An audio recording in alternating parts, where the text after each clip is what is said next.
Chapter की शुरुआत में हम जियांगशन को देखते हैं जो कि होमवर्क कर रहा था। तभी उसे ढूंढते हुए उसकी फ्रेंड आ जाती है जिसका नाम है सोंगशिन, जो कि उससे पूछती है कि तुम्हारी स्किन को क्या हो गया, तुम सांवली क्यों नजर आ रहे हो। जिस पर जियांगशन बताता है कि वो अपने फादर के साथ खेतों में काम करता है, इसीलिए उसका रंग थोड़ा सांवला हो रहा है। जिस पर वो लड़कियां तो तुरंत ही काफी परेशान हो जाती है और कहती है ये तो बिल्कुल भी अच्छी बात नहीं है, तुम्हें तो सनस्क्रीन लगाना चाहिए। हमारा मासूम जियांगशन पूछता है कि सनस्क्रीन क्या है, जिस पर उन लड़कियों की आंखें चमक जाती हैं जैसे वो सालों से इसी मौके का इंतजार कर रही हूँ। और नेक्स्ट सीन में हमें दिखाया जाता है कि उन लड़कियों ने जियांगशन के चेहरे पे काफी सारा मेकअप लगा के उसे भूत बना दिया था। वहाँ उनकी टीचर भी आकर हंसने लगती है। फिर वो तुरंत ही सोंगशिन से कहती है कि जियांगशन को परेशान करना बंद करो, वो हमारे इकलौता ही तो मासूम बच्चा है। और वो जियांगशन को रिमूवर देकर मेकअप रिमूव करने भेज देती है। अब हम देखते हैं जियांगशन जैसे ही वॉशरूम में आता है वो जिनी को वहाँ पाता है जो कि ऑलरेडी अपने चेहरे को साफ कर रहा था। जिनी उससे कहता है नन्हे स्वान तुम यहाँ क्या कर रहे हो। इस पे जियांगशन बताता है कि मैं अपने चेहरे को धोने के लिए आया हूँ। और वो जिनी को देखकर थोड़ा घबरा भी रहा था। जिनी तो तुरंत ही उससे पूछता है तुम्हारे चेहरे की यह हालत किसने की। इस पे जियांगशन बताता है कि मेरे दोस्तों ने। जिस पर जिनी कहता है ये लड़कियां भी ना। और हम जियांगशन को देखते हैं जो कि थोड़ा सा गुस्सा नजर आता है और वो जिनी को इग्नोर करके जाकर अपने चेहरे को साफ करने लगता है। जिनी उसे ही देख रहा होता है और उसे बताता है कि तुम्हारे चेहरे पर अभी भी काफी मेकअप लगा हुआ है। पर जियांगशन उसके बात नहीं मानता और खुद ही अपने चेहरे को साफ करने लगता है। तभी जिनी उससे कहता है कि क्या तुम बेवकूफ हो, और तुरंत ही उसके हाथों से कपड़े को ले लेता है और उसे अपने पास बुलाकर कहता है कि चलो मैं तुम्हारे चेहरे को साफ कर दूंगा। पर जियांगशन इसके लिए मना कर रहा होता है। पर जिनी अपना काम स्टार्ट कर देता है और उससे कहता है कि अपनी आंखों को बंद करो। जियांगशन भी अपनी आंखों को बंद कर लेता है और जिनी उसके चेहरे को साफ करने लगता है। कुछ देर के बाद जिनी उसे कहता है कि मैंने चेहरे को अच्छे से साफ कर दिया है, तुम पानी से धो लो। जियांगशन पानी से फेस धोने के बाद जिनी को अपना प्यारा सा चेहरा दिखाकर कहता है देखो साफ हो गया। जिनी तो उसके इतने प्यारे से लुक को देखकर काफी ज्यादा हैरान हो जाता है और तुरंत ही उसके गालों पर अपना हाथ रख देता है। हमारे नन्हे सोन को तो कुछ भी समझ नहीं आता। वो पूछता है कि तुम क्या कर रहे हो। तभी जिनी उससे कहता है कि हमारी पहले ठीक से बात नहीं हुई, मेरा नाम है बाय जिनी, तुम्हारा नाम क्या है। इस पे जियांगशन बताता है कि मेरा नाम जियांगशन है। तो जिनी उससे पूछता है और तुम कितने साल के हो। तो फिर जियांगशन बताता है कि वो इसी साल 12 साल का होने वाला है। इससे तो जिनी हैरान हो जाता है और अपने हाथ को पीछे कर लेता है। इस पे जियांगशन पूछता है क्यों, क्या तुम मुझसे छोटे हो। जिस पर जिनी कहता है ऐसा तो बिल्कुल भी नहीं है, मैं भी 12 साल का ही हूँ। और फिर वो दोनों साथ में चलने लगते हैं जहाँ जियांगशन उसके पीछे पीछे चल रहा होता है। तभी जिनी उससे पूछता है कि तुम्हारे बैलेट वाले शूज में तुम्हें अनकंफर्टेबल फील नहीं होता। जिस पर जियांगशन उसे स्ट्रेच करके दिखाता है और कहता है ये काफी ज्यादा आसान है, मुझे इसकी आदत हो चुकी है। तभी वहाँ पर एक और लड़का आ जाता है जो कि तुरंत ही जिनी से पूछता है कि तुम किससे बात कर रहे हो। इस पर जिनी उसे बताता है कि ये एक नन्हा स्वान है जो कि हमारी बगल वाली क्लास में डांस क्लास करता है। और वो जियांगशन को अपनी क्लास में वापस जाने को कह देता है और जियांगशन भी वहाँ चला जाता है। पर वो पलट कर एक बार जिनी और उस नए लड़के की तरफ देखता है जहाँ वो दोनों भी उसकी तरफ ही देख रहे थे। पर तभी सोंगशिन वहाँ आ जाती है और जियांगशन को अपने साथ ले जाती है और कहती है मैंने तुम्हें मना किया था ना इन लड़कों के साथ बात नहीं करने के लिए। जिस पर जियांगशन पूछता है कि मैं तो बस वॉशरूम में उनसे मिला था, आखिर वो नया लड़का कौन है, वो लंबा वाला। जिस पर सोंगशिन बताती है कि उस लड़के का नाम लेई सोंग है और वो काफी सारे बॉक्सिंग कॉम्पिटिशन जीत चुका है, तो हमें उससे दूर ही रहना चाहिए। जिस पर जियांगशन पूछता है और बायजिनी का क्या। जिस पर सोंगशिन बताती है बायजिनी वो तो एक काफी ज्यादा रिच फैमिली से आता है और उसका चेहरा कितना ज्यादा डरावना है, मुझे तो उससे काफी ज्यादा डर लगता है। पर वो बॉक्सिंग वाले सारे लड़के कितने डरावने हैं, वहीं हमें देखो हम सारी छोटी परियां, हम तो कितने ज्यादा ब्यूटीफुल है। और वो सीन वहीं पे कट हो जाता है। अगले सीन में हमें जियांगशन के पेरेंट्स को साथ में दिखाया जाता है जहाँ जियांगशन के फादर उसकी मॉम से पूछते हैं कि आखिर जियांगशन के डांस लेसन कैसे चल रहे हैं। पर मॉम थोड़ी सी परेशान होती है। वो कहती है कि अभी तो हमें जियांगशन को स्कूल भी भेजना है, उसका मिडिल स्कूल स्टार्ट होने वाला है। जिस पर जियांगशन के फादर कहते हैं कि तुम पैसों की चिंता क्यों करती हो, मैं और मेहनत करूंगा और काफी पैसे कमाऊंगा। यहाँ जियांगशन की मॉम सैड होते हुए कहती है कि उन पैसों से हम फार्मिंग के कुछ इक्विपमेंट खरीदने वाले थे, तुम अकेले खेतों में इतना काम करते हो, तुम्हारी पूरी बॉडी में पेन हो जाता है, अगर हम उस मशीन को खरीद पाते तो कितना अच्छा रहता। जिस पर जियांगशन के फादर कहते हैं कि तुम चिंता मत करो, मैं एक आदमी हूँ, मुझे बिल्कुल भी दर्द नहीं होता है। जिस पर जियांगशन की मॉम कहती है तुम और तुम्हारा बेटा बिल्कुल एक जैसे हो, कितना भी दर्द हो कभी बताते ही नहीं हो। फिर जियांगशन के डैड पूछते हैं कि आखिर हमारा बेटा डांसिंग में है कैसा। जिस पर मॉम बताती है कि वो हर दिन काफी ज्यादा मेहनत कर रहा है और बेहतर होता जा रहा है। जिस पर जियांगशन के फादर कहते हैं पर हमारा बेटा तो एक लड़का है, आखिर उसे डांसिंग कब से पसंद आने लगा। इस पर जियांगशन के मॉम को गुस्सा आ जाता है और वो तुरंत ही उसे स्लैप मारते हुए कहती है कि हम 20वीं सदी में रह रहे हैं, ये बुड्ढों की तरह बातें करना बंद करो, आज के टाइम पर ये लड़का लड़की कौन देखता है। और फिर वो दोनों साथ में बैठकर समुंदर का और सूरज का नजारा नज़ारा देखने लगते हैं और कहते हैं बहुत जल्दी हमारी भी फैमिली में एक डांसर होगा।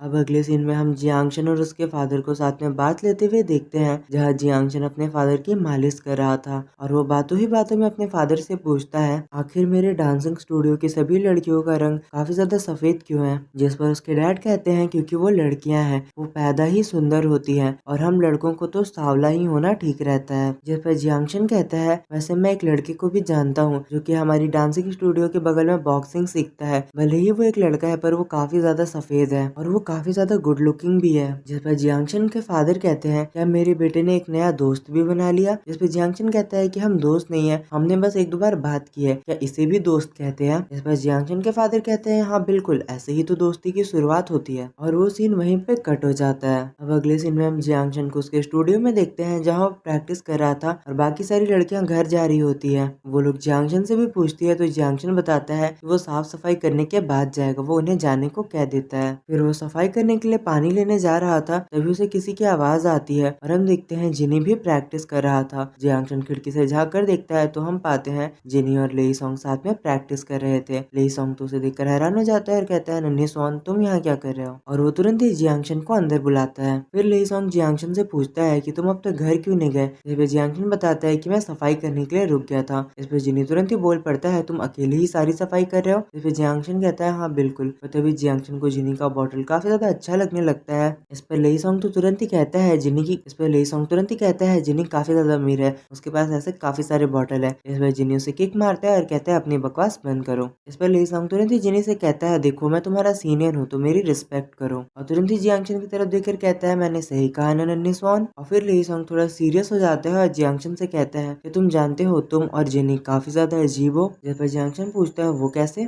इस पर लेई सॉन्ग कहता है कि पुराने जमाने की एक कहावत है अगर तुम काफी ज्यादा अमीर हो तो तुम्हें बॉक्सिंग नहीं करनी चाहिए और अगर तुम गरीब हो तो तुम्हें डांसिंग का सपना नहीं देखना चाहिए। और लेई सॉन्ग ये बात इसलिए कहता है क्योंकि अमीर लोगों को बॉक्सिंग करके पैसे कमाने की कोई जरूरत नहीं है, क्योंकि बॉक्सिंग से बॉडी पर हार्म होता है और कोई ऑलरेडी अमीर है तो वो अपने बॉडी को क्यों नुकसान पहुंचाए। और वहीं जो गरीब होता है उसे डांसिंग का सपना नहीं देखना चाहिए क्योंकि डांस क्लास वैसे ही काफी ज्यादा महंगा होता है। फिर लेई सॉन्ग कहता है पर देखो ना तुम दोनों तो बिल्कुल अजीब हो और एक दूसरे के अपोजिट हो, तुम गरीब होकर डांस सीख रहे हो और वो अमीर होकर बॉक्सिंग कर रहा है। जिस पर जिनी कहता है ये सब कहावतें तो पुरानी हो चुकी हैं, एक इंसान को वही करना चाहिए जो उसे पसंद हो। जिस पर जियांगशन की धड़कनें काफी तेज हो जाती हैं और लेई सॉन्ग तुरंत ही कहता है क्या तुमने कभी भी किसी लड़के को स्वान लेक परफॉर्म करते हुए देखा है। बैलेट का ये डांस लड़कों के लिए नहीं होता है। जिस पर जियांगशन कहता है ये बात बिल्कुल ही गलत है, मैंने देखा है, मैंने लड़कों को देखा है स्वान लेक डांस करते हुए। लेई सॉन्ग और जिनी हैरान होकर उसकी तरफ देखने लगते हैं और जियांगशन कहता है जब मैं सीख जाऊंगा तो मैं तुम लोगों के लिए डांस करूंगा, मैं तुम लोगों को दिखाऊंगा कि एक लड़का भी डांस कर सकता है। और ये बोलते हुए जियांगशन तो काफी ज्यादा क्यूट लग रहा था। और वो सीन वहीं पे कट हो जाता है। अगले सीन में हम जियांगशन को देखते हैं जो कि अपने घर लौट कर आ जाता है। तभी वहाँ उसके दोस्त उसका इंतजार कर रहे थे जो कि उसे अपने पास बुलाते हैं। जियांगशन भी उन्हें देखता है और तुरंत ही उनके पास भागकर जाने लगता है और हमें एक ऐसा सीन दिखाया जाता है कि धीरे धीरे समय पार हो रहा है और हम धीरे धीरे साल बीतते हुए देखते हैं और हमारा नन्हा जियांगशन भागते भागते थोड़ा बड़ा होने लगता है और फाइनली हमें जियांगशन का नया लुक दिखाया जाता है। और कहानी में 3 साल बीत चुके हैं और हमारा नन्हा जियांगशन अब 15 साल का हो चुका है। वो भागते हुए अपने दोस्तों के पास आ जाता है जहाँ माशा उससे कहता है हम काफी देर से तुम्हारा इंतजार कर रहे थे। जिस पर जियांगशन माफी मांगता है और कहता है कि आज मैं काफी प्रैक्टिस कर रहा था। और वहाँ बुक स्टोर के ग्रैंडपा भी होते हैं जो कि उन लोगों को पीने के लिए चाय देते हैं और कहते हैं जाओ मूवी देख लो। जिसके बाद ये चारों दोस्त साथ में मिलकर मूवी देखने के लिए चले जाते हैं और उस मूवी में हम स्वान लेक का ही डांस देखते हैं जो कि एक लड़का परफॉर्म कर रहा था। जियांगशन तो काफी फोकस के साथ उसे देख रहा होता है, फिर कहता है ये डांस करना काफी ज्यादा मुश्किल है। जिस पर माशा उसे चेयर अप करते हुए कहता है तुम एक ना एक दिन ये कर पाओगे। तभी किंगलिन उससे कहती है जियांगशन क्या तुम भी इस डांस को करना चाहते हो। जिस पर जियांगशन हैरान होकर उसकी तरफ देखने लगता है और उसे जिनी की एक बात याद आती है। जिनी ने उसे कहा था कि तुम जब भी स्वान लेक का डांस सीखोगे तुम सबसे पहले मुझे दिखाना और वो डांस किसी के सामने मत करना। जिसके लिए जियांगशन भी हैरान हो गया था पर मान गया था। फिर वो अपने दोस्तों के साथ उस परफॉर्मेंस को देखने लगता है। तभी अचानक से सुभाव कहता है कि ये डांस तो काफी मुश्किल लग रहा है, पर क्या तुम लोगों को पता है स्वान लेक की एक स्टोरी 2 लड़कों की प्रेम कहानी है। माओ श्याओ तो काफी ज्यादा हैरान होकर चिल्लाता है क्या